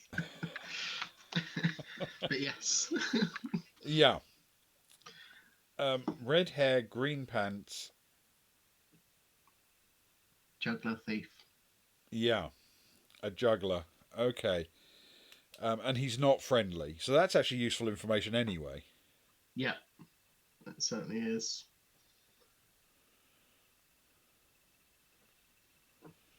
Yeah. We do have there's a consensus in chat that we should buy the bell. I tend to agree with them. Yeah, I tend to agree too. It would be a good souvenir. Okay. Yeah. It's I think we do need to support the local hobgoblin business. Yeah. Yeah. I mean the only the only downside I can think of is walking through a potentially lethal dungeon carrying a bell is there's a certain degree of risk associated with that. Yeah, that's true. You run away quickly. Are Yeah. you carrying a bell? You fall down a hole. Are you carrying a bell? I can see it coming now. But yeah. Yeah, I think we might have to stuff something in the actual bell itself to stop it making noise as we walk. Yeah. But yeah, I think we should buy the bell. I agree. Okay. Wonderful. Which Okay. takes us down to two We gold have pieces, which is the other a downside. bell. Yeah, I mean, but there does seem oddly to be more to spend your money on in this dungeon than I expected. Yeah. It has a more thriving tourist souvenir economy than I anticipated, to be honest. I was going to say it must be the souvenir shops that the rep was talking about. Yeah. Yeah. Okay. We will buy the brass bell, and that means turning to 17.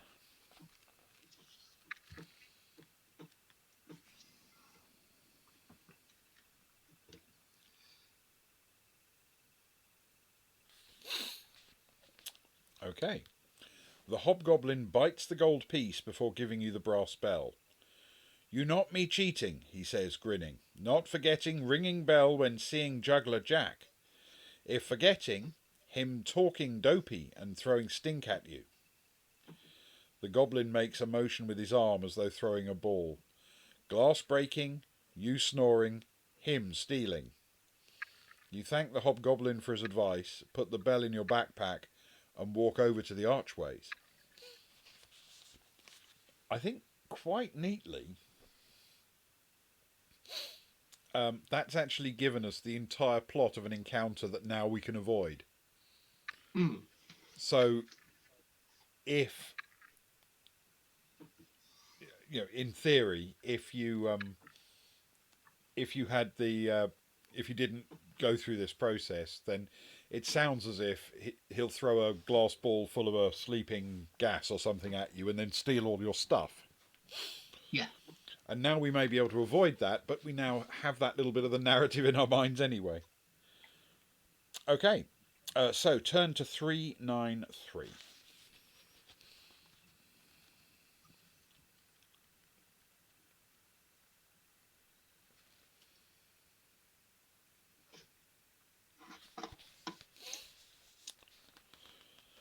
You peer into the tunnel, heading east out of the cavern, and see it is narrow and gloomy.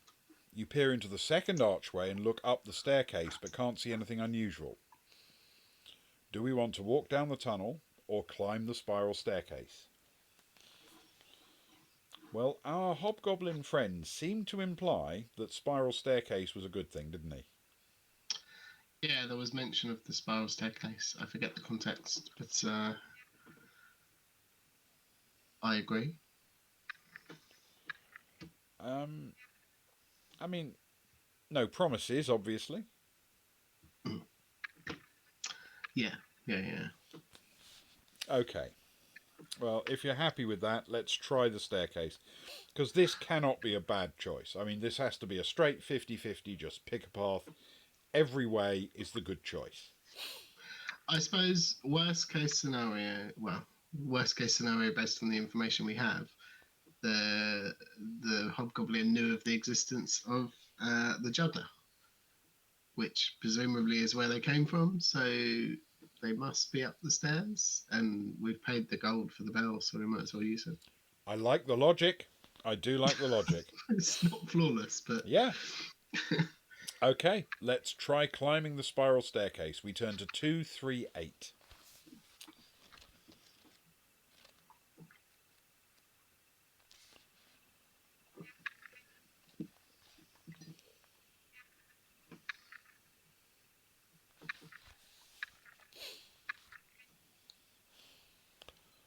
Holding your sword at the ready, you walk slowly up the narrow spiral staircase that leads to the beginning of a narrow corridor heading south. There are burning torches set along the stone walls at regular intervals, and ahead you can see a wooden door in the right-hand wall. Do we want to open the door or walk on past the door? wait, we're heading south out of the spiral staircase. Apparently. This is not what I expected. Okay. In any event, I think we don't really have a decision to make. No, I mean, yeah, a door is a door is a door. A door is a door. This is definitely a door. I mean, it's literally identified as a door. The word door was used. Yeah. Yeah. The decision has been made. So we have to open the door. We do not walk past doors unless they are natural doors. Yeah. Was this on the east? Sorry, Ben. Yes, it's on the right-hand wall, so west. If it's heading West. south. Yeah, thanks. So west. Okay. Wooden door on the right-hand wall. We will open the door and turn to 79.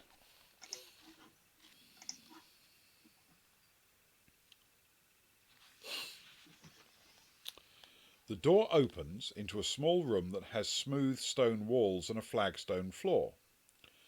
On the far wall there is a large cracked mirror in a gilt frame of elaborately carved snakes, and in the centre of the room there is a bronze statue of a warrior, bending down as though he's about to pick up the silver ring that is lying on the floor.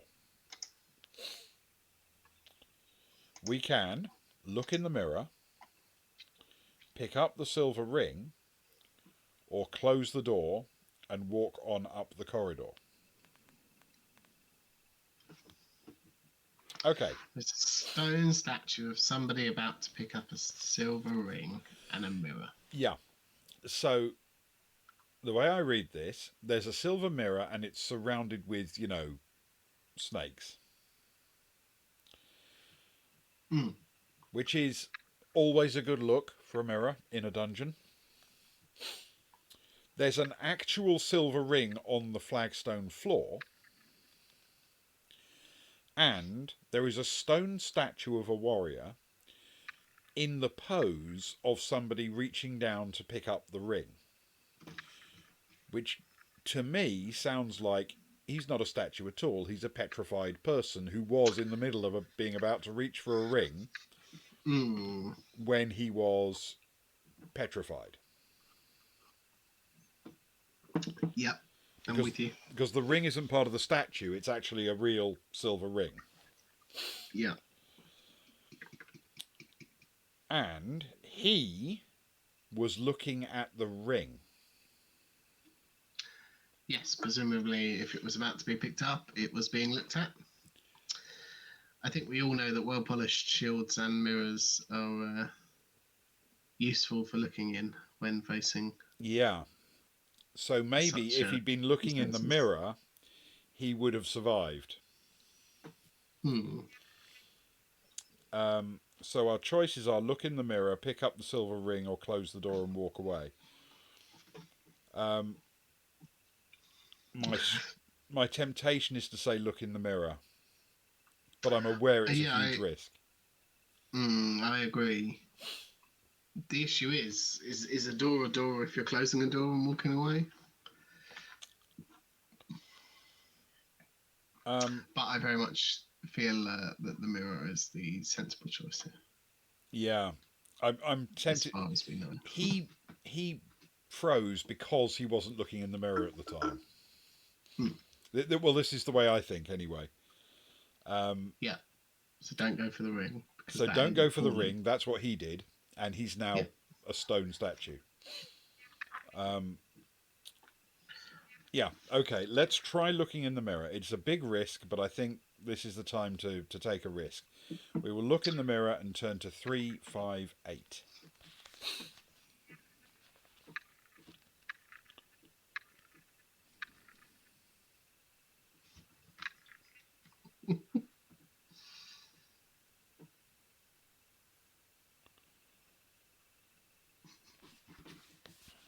Okay. You walk over to the mirror and examine the frame and the fine detail of the snakes. When you look at the mirror, you feel a strange sensation on your face as though somebody is drawing a line down it. A jagged red line suddenly appears on your face, running from your forehead, over your left eye and down your cheek to your throat. The line turns into an ugly scar that looks exactly like the crack in the mirror. The mirror is David Bowie, but not. Yeah. Not anymore. The mirror is cursed. You feel strangely weak, but there's nothing you can do to remove the voodoo scar. Lose 2 skill points and 2 luck points. Oh no. Brutal. 2 skill and 2 luck. My luck is now on a mighty 3. I'm not too bad off for luck still. I'm still on 9, believe it or not. But my skill is now 6. Mine is 7. It has now actually gone below the lowest possible starting value. Yeah.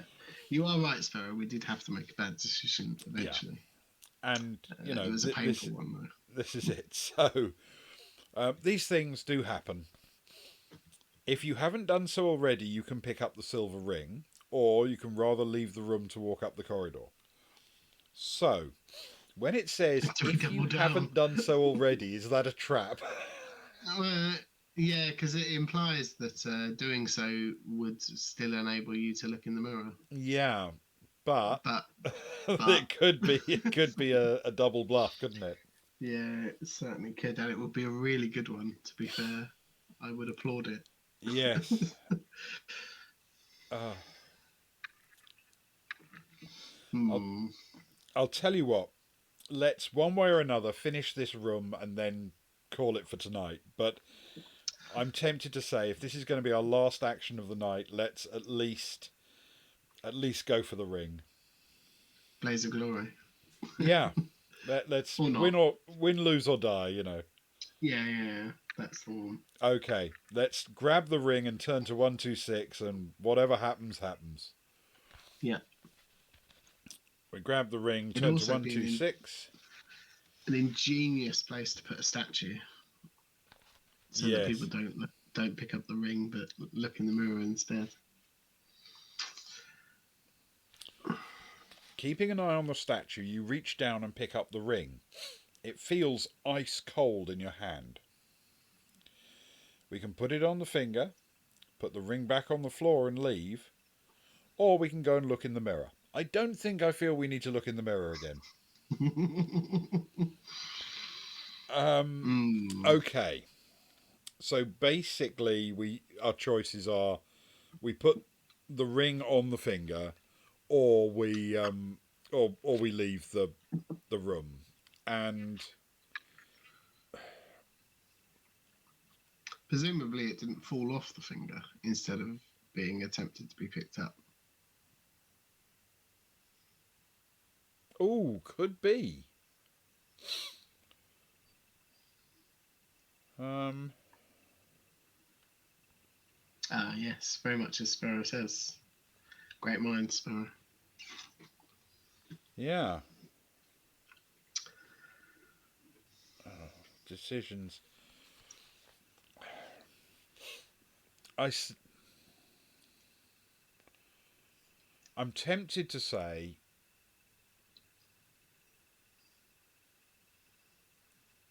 if the ring falling off the finger was what turned him into stone or something. Yeah, or just, it was put on and then turned to stone, and then there was no further grip on it and it fell off to lie there. Which also would explain quite nicely if you haven't picked up the ring already, you can go and do it, because you might have picked it up but not put it on. Yeah. Although I might be looking too deep I'm into very it. curious. I want to find out what the ring does, because if this turns out to be where we abort the run, at least we'll have learned some new information. Okay. I'm with you. I agree with Sparrow, but I'm with you.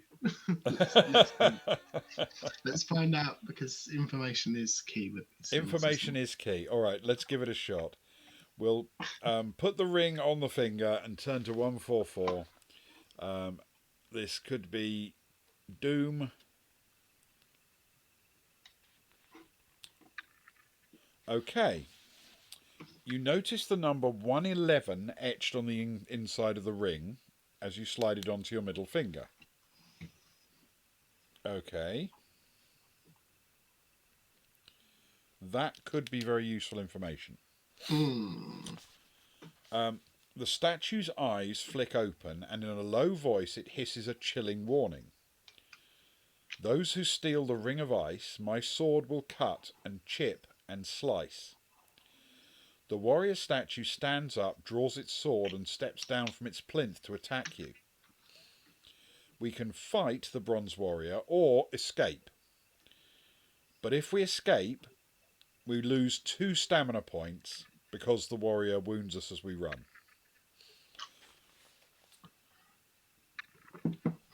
Do we think we'll lose more than 2 each, I guess?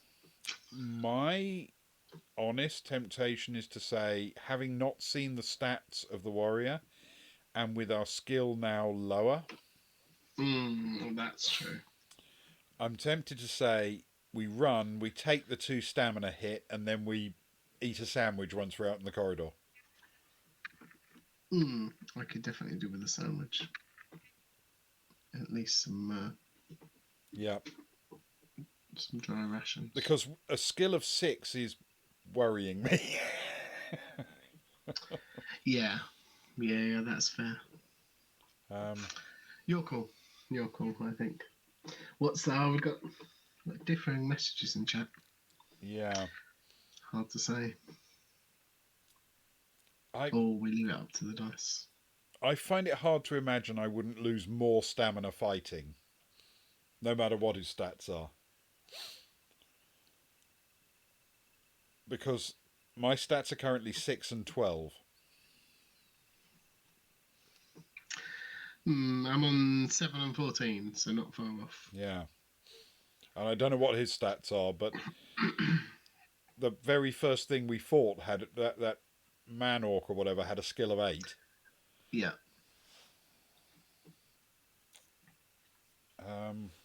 Okay. You happy with taking the 2 stamina point hit and then burning a provision? Yeah. Yeah, I mean, at least it means we get the maximum out of our provision Yeah. and go up. Okay. All right. We will escape, losing 2 stamina points, as the warrior will wound us. We turn to 3-3-1. I will just note down 12, just in case we don't get a chance to eat for some reason. Okay. So, what I will do, that becomes 10 and then back to 13, which is my maximum. I now have 8 provisions. All right. And we are at 3-3-1. Now, just so you know what it says, the corridor turns sharply left and you head east until you come to another door in the right-hand wall. You listen at the door but don't hear anything, and then you can open the door or carry on walking.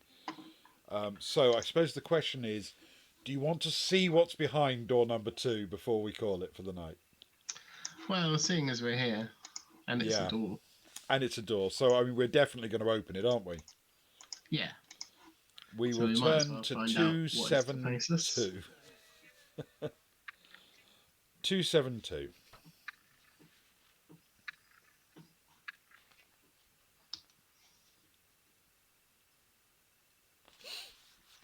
Okie dokie.